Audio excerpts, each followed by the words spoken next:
There comes a point in every human journey where you must face your greatest enemy, not the critic outside, not the hater across the street, but the voice within.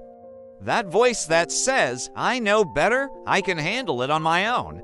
I don't need to change. That voice is yourself. And until that self dies, your destiny cannot live. To die to self is not to disappear. It is to transform. It is to move from living for your own desires to living for a higher purpose. It is to let go of pride, ego, and the constant need for validation so that you can become everything you were designed to be. You see, the self that old nature wants comfort, control, and credit. But destiny demands surrender, sacrifice, and faith. And until you make that exchange, you will always feel divided, powerful on the outside, but empty within. Think of a seed. It looks small, insignificant, buried in darkness. But inside that burial is power. As the Bible says, unless a grain of wheat falls to the ground and dies, it remains alone. But if it dies, it bears much fruit. That seed doesn't fight the soil. It doesn't resist the process. It surrenders, and in dying, it multiplies. In the same way, when you die to self, you stop fighting the process. You let go of what you want and embrace what you were born for. That is where the magic happens. That is where your potential begins to bloom. Dying to self means saying no when your flesh wants to say yes. It's holding your peace when your ego wants to argue. It's choosing forgiveness when bitterness feels easier. It's staying humble when pride whispers, "You deserve the glory." This isn't weakness, it's mastery. It is the greatest discipline a human being can learn, to master the self that once mastered you. As Napoleon Hill once said, the man who cannot control himself can never control his environment. If you want true power, not just money or fame, but influence that lasts, then learn to die daily. When you die to self, something extraordinary happens. Your mind becomes sharper, your purpose becomes clearer, your heart becomes lighter. You no longer chase attention because you are driven by intention.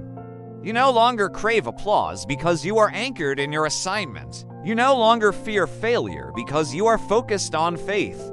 The secret is this: dying to self doesn't kill your power, it refines it.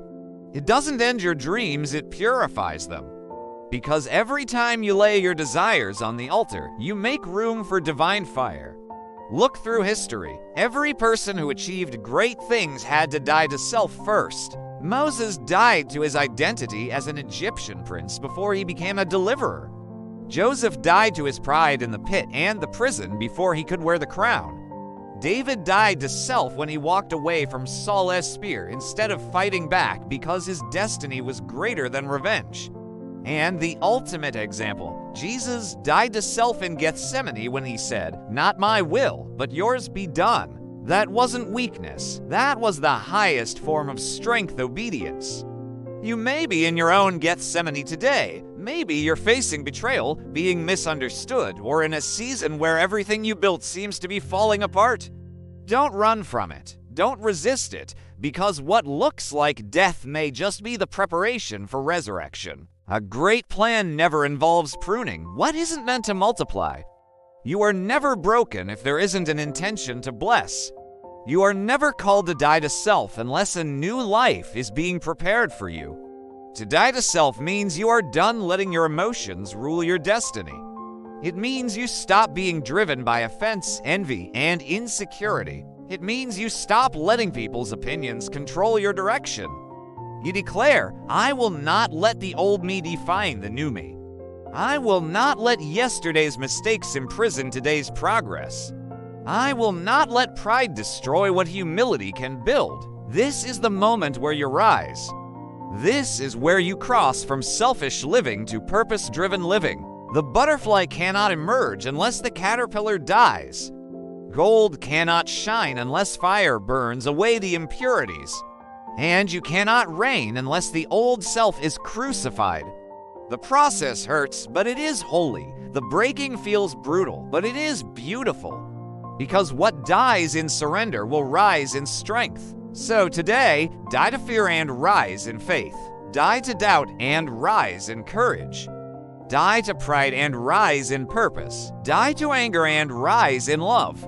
Die to control and rise in trust. Let the old you go. Let the true you live. Because dying to self is not the end, it's the beginning. It's the doorway to peace, the key to purpose, the bridge to destiny. If you feel like something inside you is dying, let it. Let the ego die. Let the fear die. Let the pride die. Because what will rise from the ashes will be stronger, wiser, humbler, and unstoppable. The world doesn't need more people chasing fame, it needs more people chasing transformation. And that transformation begins when you die to self. The death of self is not your defeat. It is your deliverance. It's the moment something greater begins to live through you. So die daily and live eternally. Thank you for watching. If this message resonated with you, please like, share, and subscribe for more content to help you on your journey.